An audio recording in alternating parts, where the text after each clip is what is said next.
Hello my friends, another lovely day here in August. Pretty warm today, a little cool last night, very warm today. Well, guess what? I thought I'd come down and do a video real quick because I'm setting up there, and I thought, what else could I do?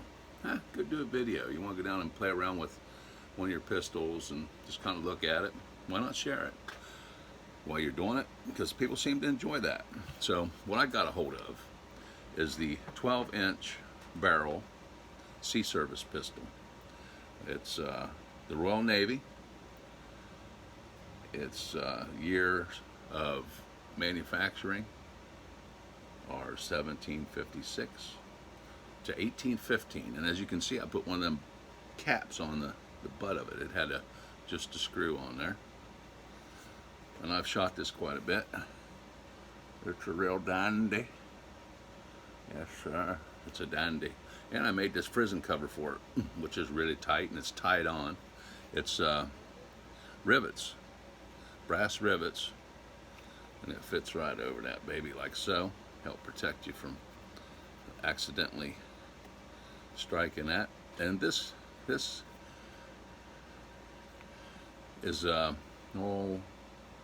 one of them. It's not flint. It's well, I don't know what they call those things, but you get them from Traditions. You can buy them in a pack like that, and they're little white Supreme agate flints. I guess they're called agates. They work pretty good. How well do they work? Well, let's try it and see. This dude here has got a really super tight lock and the ever descending light. It's a work light that is used to bring down so you can see better if you're soldering or doing something like that here on the table. And it just slowly comes down. Extra entertainment, right? So let's crack this baby off and see what kind of sparks we got. Oh, wow! There's burn a little hole in my mat there. So much spark came in. Yeah, no. Okay, and on the other side, of course, it's got the giant belt clip on the other side there. And it only has one screw in it instead of two. I think if you had one back here, it might make it better, because so it does kind of, if it gets a little bit loose, it can go back and forth. But yeah, she's the Royal Navy Sea Service pistol, 1756 through 1815. And let's check out a couple other things on it. Oh yeah, this is the one where this is my first pistol. So what did I do? Ooh, shame on me. But I boogered up the wood there a little bit, knocked a little chunk out of the wood. I don't know if you can see it or not. But yeah, I did. Made the hole look a little bad, taking the barrel out. Of course, it's got the little wooden ramrod. Always try to come up with something else, but yeah, it's a straight barrel. Comes out. It's got the wedding band. Now, if you buy one of these and you want to make sure you got a really good tight breech and all that kind of stuff on them, I did learn something that I thought about I would do, and that would be to take, before you even drill the touch hole, don't do anything to it, just take an air tank, or get yourself, probably an air tank is the best thing to use. Water, you know, it would work too, but air tank is probably going to work the best. Seal the end of the barrel and take that air pressure and kick it in there. And when you do that, ever descending light, back up there. When you do that, it'll tell you if the breech and all this stuff in this baby is good and tight. Because I have had a couple of these that, well, it's too late. You already drilled, so they're yours. You've modified it. So guess what? You get to keep it. And the breech plug leaked slightly. I forgot about it, went out and shot the hell out of it. I didn't have any problems. This here screw actually comes down through right into the bottom here. And I mean, you'd have to really have that thing plugged up before you'd have any issue. This is like almost like a two-hander, you know, because I have to shoulder up to my stock. You can use an eyeball. You better have on some safety glasses to get your eye too close to that. The more powder you put in that baby, the bigger the flash is going to be. So if you can get by with just a little teeny bit of powder, it'll get a little teeny flash. That's your decision when you go to put it in there, but the more you put in there, the bigger the show, right? So just remember that when you're doing them. Okay, so I have some flints here. I showed you these agate flints, and they're okay. They're traditions. They come with the little tradition pistols. Yeah, we have a English 6 flint here, and it is this big. English 6. Wish I had a ruler you could hold up to it. Oh, hey, what if I do? Oh, get a ruler, you dummy. Okay.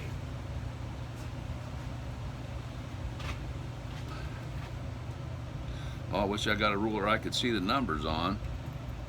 But I don't know. Oh man, this isn't good, is it? Ever descending light, come down and show me these numbers.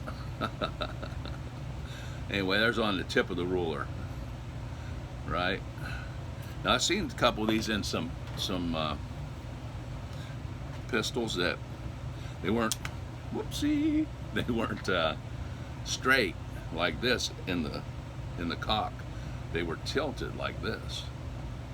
So I'm going to look at some stuff here and look at a tilt, because you might get a better scraping action if you tilt that flint a little bit, if you can get it to tighten up. So that might be something to look into.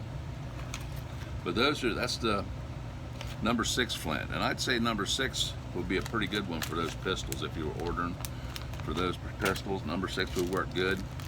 These flints here are number 12, and number 12, of course, would be, what do you call that, would be like double the size of number 6s, wouldn't it? You would think. So here's the difference between, yeah, it's a pretty good size one. I'd say it's not far from double. Now this one's going to fit your like French muskets, stuff like that, pretty easy. And of course we have some other ones here.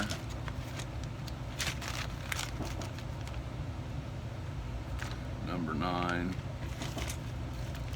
Need no numbers on that one. Yeah, number 9 flint. Let's take a look at that. Or is that the one we already got out? Nope.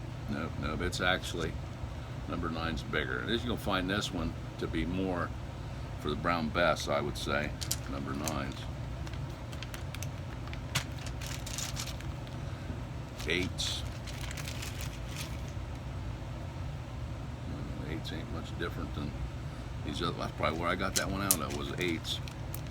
I can probably mix them up and whatever, and to be able to sort them back out. These flints here.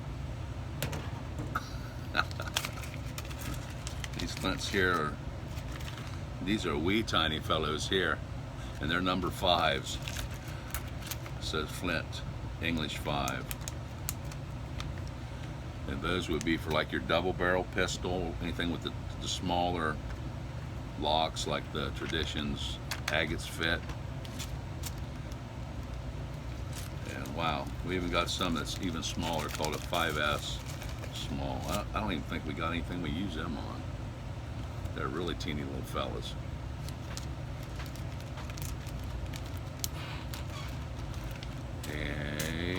Okay, so the Royal Sea Service pistol, eh? This is it. Whoa, got the prison thing caught on my phone and almost flipped me camera over, huh? But this dude here has got a super stiff lock.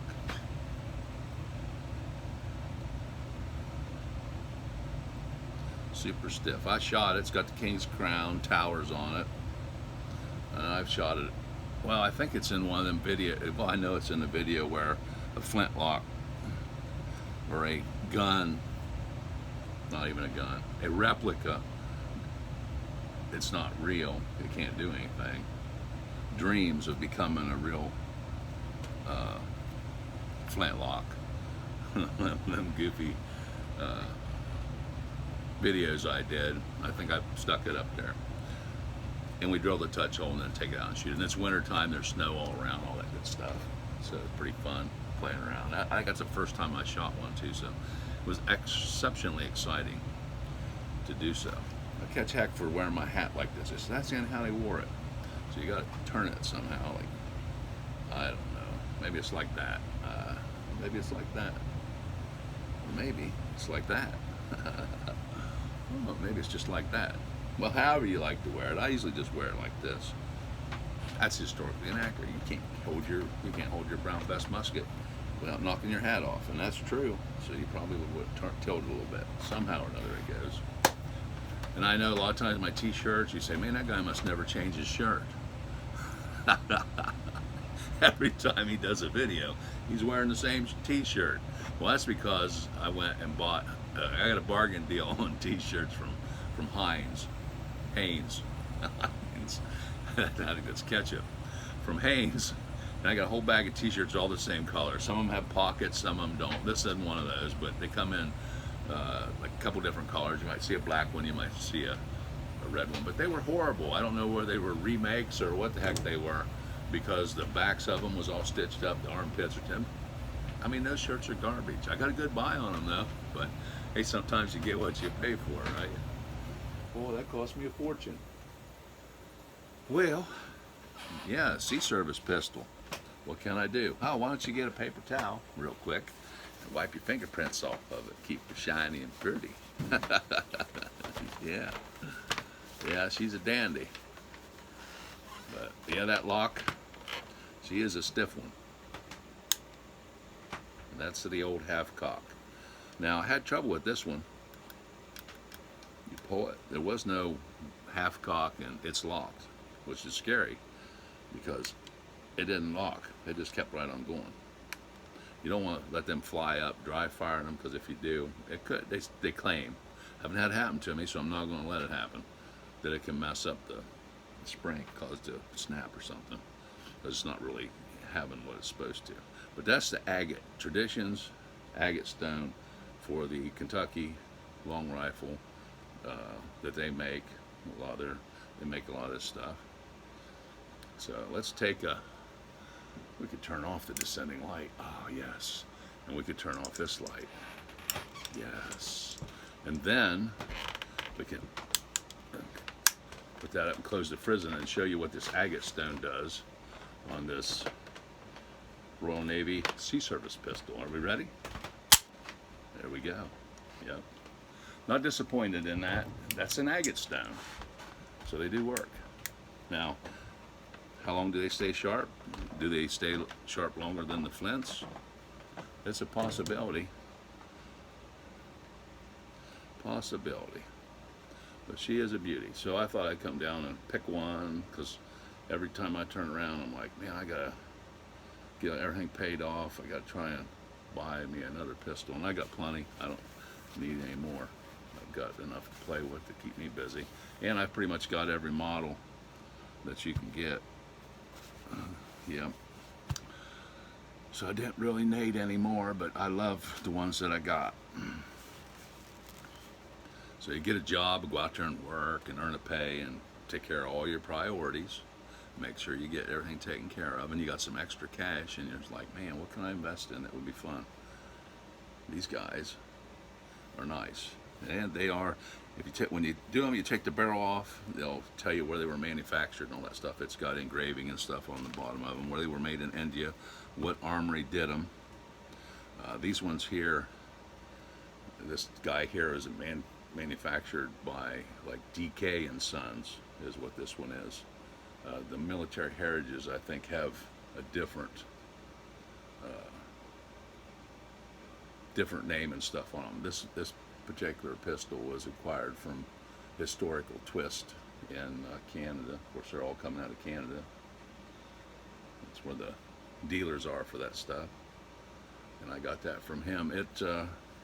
It's different than military heritage. So if you buy one of these, you just want to drill the touch hole and have it ready to go. Military heritage is going to give you one that's ready to go. This one here, if you're going to get the breech plug and touch hole where it's supposed to be, you may wind up having to drill through the breech plug and stuff like that. So it's a little more difficult, because they come as they are from India, is what I'm assuming, where I think military heritage just prepares them for you to be able to just put a touch hole in them and take them out and shoot them. Put some powder in them and let them rip. And have a good old time. But yeah, that's a tip I would give you on these. If you buy one, before you do anything to it, pressurize the barrel. Make sure you got a really good tight breech plug. I got a couple that weren't. One of them I forgot about and went out and shot. I come back in, and when I go to clean it and I put the water down it, it's got water spraying. Psh. It's like, are you kidding me? But I suppose you could Loctite it or JB weld it or something like that, but I don't think it's a big issue that it's going to come apart. Not unless you really plug that barrel. You put something down that barrel, and when the chemical reaction kicks in from the powder and everything, because that's what it is, and it builds up pressure, it'll push that out. So you have to really have it plugged up before it wouldn't move the projectile before it took apart the rest of it, because she's put together tight. And I'm liking the shorter barreled stuff for ease of cleaning. But these ones aren't bad to clean or nothing, and they're pretty fun. See, this baby makes a good whack-em stick. Oh, that would hurt. But a little bubble dude on the end. Anyway, I thought I'd do a video. I got this flint. So my son, he just went and bought a bunch of flints. So we'll have some. And as far as sharpening the flints up and stuff like that, it's not hard to do. The idea to make them sharp, if they happen to get dull on you, which they will if they're not scraping down the frizzen instead of plowing into it. But just get on the very, very tip of that when it's setting up. You got your, I'll tell you, one of these big ones. Let me putting stuff away here. I'm like ready to take off and go do something else. Yeah, because you run out of time. But and we take this flint like so, like that. What you do is you just get on the very, very edge of that. If it's doesn't have anything, it's not scraping right, it's giving you no spark. Get on the very, very edge of that and just apply a little teeny bit of pressure. And what you'll see is under here, where it's smooth, they'll start flaking off little teeny pieces, and you'll start to get an edge there on that flint. And then you might be able to get it working really good. So, but you've seen the agate stone, what kind of spark you get out of it compared to some of the other videos I've done with you can see the flint. But yes, they are fun. Give you something to do. Escape from the world for a little while and goof around and play with your old Flintlock. They're fun. There's a couple videos up that I find very interesting on some of the stuff to do with these guys. Safety. I've only one time had a boo-boo where almost got the able to go off. I think it was wintertime, cold and everything, and we got this dumb idea to maybe load them in the house. Not a good idea. Do all that stuff outside, guys. Do it outside. We didn't have nothing happen, but I think the good Lord was looking out for us and said, whoa, boys, you better do that outside.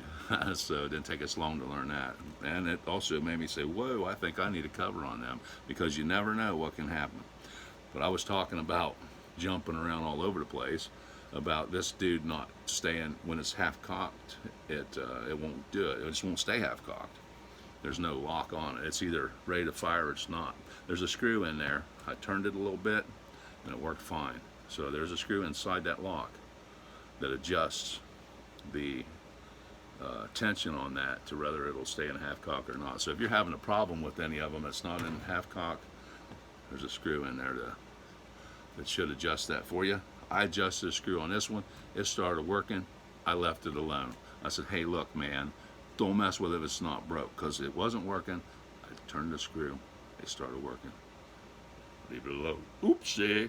Oh, in adjusting, we had green beans, ham, and them red potatoes. And I just took a glass and cheerio. and drank some of it, and then I ate some too. It was all good. All right, well, this video's hit about 20 minutes. 20 minutes of fun or boring, depends on how you look at it. I got a lot of thoughts in my head, and I was just trying to get them all out there. So maybe I better concentrate on one or two things and not get too carried away, right? Yeah, don't get too carried away, man. Don't get too carried away. All right, have a great day, and we'll see you later.